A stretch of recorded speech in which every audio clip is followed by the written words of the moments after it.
അങ്ങനെ വെറുതെ ഇരുന്നപ്പോൾ തോന്നിയൊരു തോന്നലാണ് ഞാനും ട്രൈ ചെയ്തു കെറ്റിൽ മോമോസ് കേട്ടോ. ഇതുവരെ ട്രൈ ചെയ്യാത്ത ലൈറ്റ് ആയിരുന്നു. ട്രൈ ചെയ്യണമെന്ന് വിചാരിച്ചിരിക്കുന്നവരൊക്കെ ട്രൈ ചെയ്തോ, കാരണം കിടിലായിട്ടാണ്, ഒട്ടും ലേറ്റ് ആക്കണ്ട.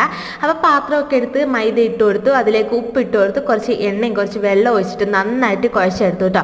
നന്നായിട്ട് കുഴച്ച് മാറ്റി വെച്ച് ഇനി നമുക്ക് അതിൻ്റെ ഫില്ലിങ്സ് സെറ്റാക്കാം. ഞാൻ കിഴങ്ങാട്ടോ ഇവിടെ യൂസ് ചെയ്യുന്നത്. പിന്നെ കുറച്ച് സവോള എടുത്ത് കട്ട് ചെയ്തെടുത്തു, പിന്നെ വെന്ത കിഴങ്ങും കൂടെ കട്ട് ചെയ്ത് മാറ്റി വെച്ചാൽ ഇനി നമുക്ക് ഫില്ലിങ്സ് സെറ്റ് ചെയ്തെടുക്കാം കേട്ടോ. അപ്പോൾ കിഴങ്ങ് ഇട്ട് കൊടുത്തു, പിന്നെ സവോള ഇട്ട് കൊടുത്ത്, പിന്നെ കുറച്ച് കുരുകുരു നരിഞ്ഞ വെളുത്തുള്ളി ഇട്ട് കൊടുത്തു.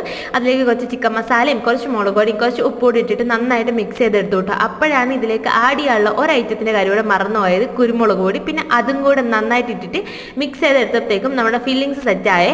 ഇനി സെറ്റായ മൈദമാവ് എടുത്തിട്ട് ചെറിയ ഉരുളയായിട്ട് എടുക്കാം കേട്ടോ. ഇനി അത് നല്ല മോമോസിൻ്റെ രീതിയിൽ സെറ്റ് ചെയ്തെടുക്കാം. ആദ്യത്തെ 5-6 ട്രൈയെങ്കിലും പാളിപ്പോയിലും ഞാൻ വിട്ടുകൊടുത്തില്ല.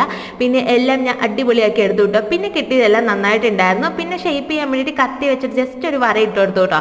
അങ്ങനെ മോമോസ് എല്ലാം സെറ്റായി. ഇനി നമ്മൾ വെള്ളം എടുത്ത് കെറ്റിൽ വെച്ചിട്ട് അതിലേക്ക് പാത്രം വെച്ചിട്ട് നമ്മുടെ മോമോസ് എല്ലാം വെച്ച് കൊടുത്ത് ഒരു 20-25 മിനിറ്റ് അന്നേരം നന്നായിട്ട് വെന്ത് ഇട്ടോളൂ കേട്ടോ. എന്തായാലും കിടിലായിട്ടായിരുന്നു, എല്ലാവർക്കും ഒരുപാട് ഇഷ്ടപ്പെട്ടു കേട്ടോ. അടിപൊളിയായിരുന്നു. അപ്പോൾ ട്രൈ ചെയ്യാത്തവരൊന്ന് ട്രൈ ചെയ്ത് നോക്കാം കേട്ടോ.